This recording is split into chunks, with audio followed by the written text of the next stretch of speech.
প্রিয় দর্শক আসসালামু আলাইকুম। আমি টি.এম. মফিদুল ইসলাম বরাবরের মতো বায়োফ্লক নিয়ে গবেষণা করে যাচ্ছি এবং বায়োফ্লক প্রজেক্টগুলো আপনাদেরকে দেখানোর চেষ্টা করি।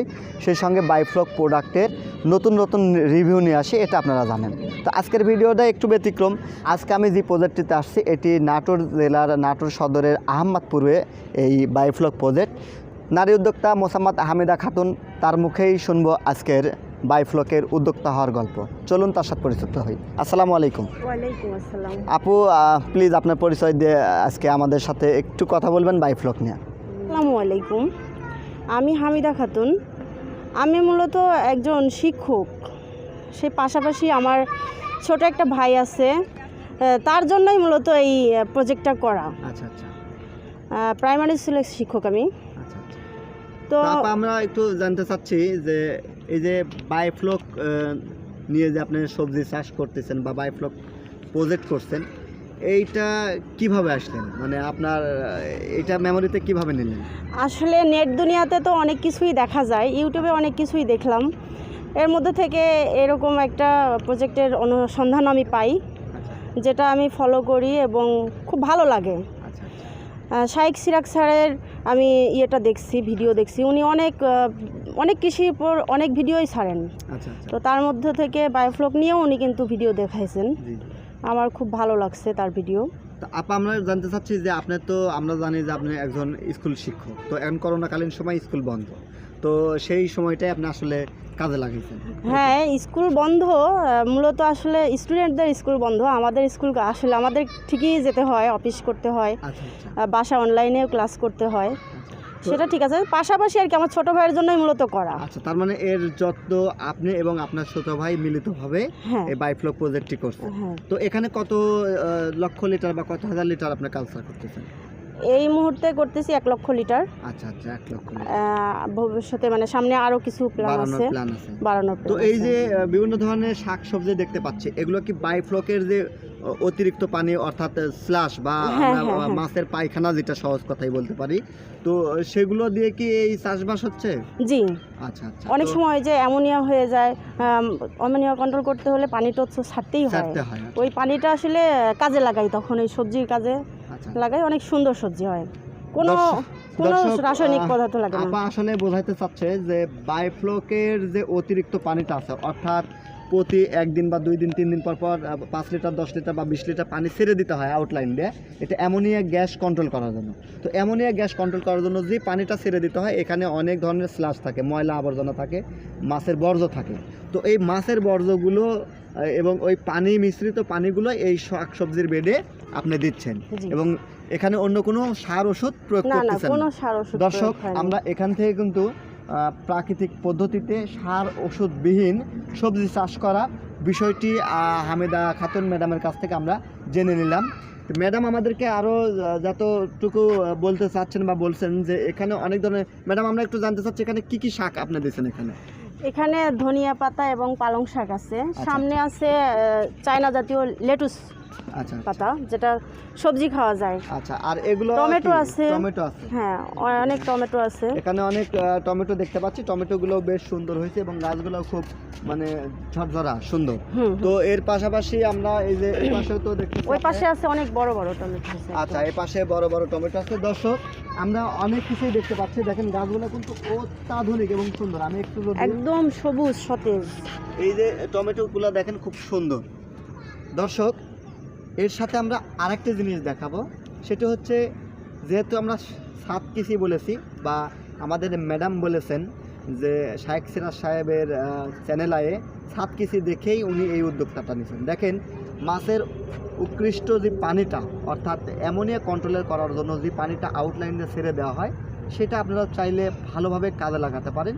আমি সেটি আপনাদের দেখানোর চেষ্টা করব। দেখেন, এই যে ছাদের পর আপনারা ঠিক 6 ইঞ্চি মাটি দিয়ে এভাবে পলিথিন, অর্থাৎ পরিত্যক্ত পলিথিন অথবা 7 আপের শিশি, এই টাইপের পলিথিনগুলো ব্যবহার করে আপনারা ছাদ কৃষি করতে পারেন, অথবা ছাদে পলিথিন বিছিয়ে ঠিক একটি করে ইট, যেটা আমি একটু আপনাদেরকে দেখানোর চেষ্টা করি, একটি করে ইট সাইডে দিয়ে জাস্ট মাটি দিয়ে আপনারা এভাবে ছাদ কৃষি করতে পারেন।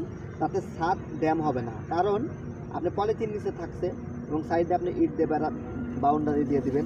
এইভাবে যদি আপনারা চাষাবাস করেন তাহলে খুব অল্প জায়গাতেই অধিক মাছ উৎপাদন এবং পাশাপাশি আপনারা সবজি উৎপাদন করতে পারেন, যেটা আপনার পরিবারের পুষ্টি চাহিদা পূরণ করবে বলে আশাবাদী। দর্শক, হামিদা আপুর কাছ থেকে আমরা আরেকটু জেনে নিব আপনার প্রজেক্টে কি কি মাছ আছে।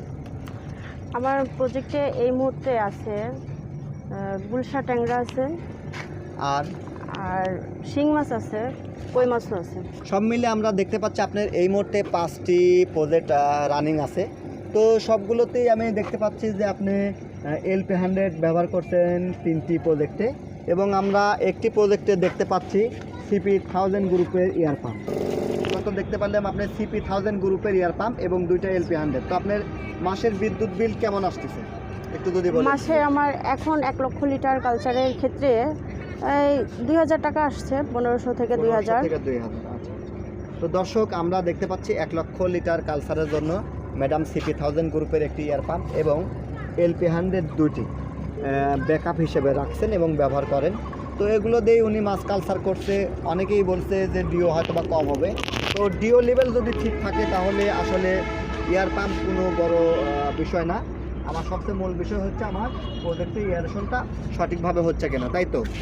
তো আপনি এই যে মাছ চাষ করতেছেন, আপনি কোন ধরনের অসুবিধা ফিল করছেন বা কোনো সমস্যা মধ্যে পড়ছেন যেটা আপনার উল্লেখযোগ্য? সমস্যা তেমন কোনো সমস্যায় পড়িনি, তবে ওই শীতের কারণে গ্রোথটা একটু কম হচ্ছে মাছের, এটাই।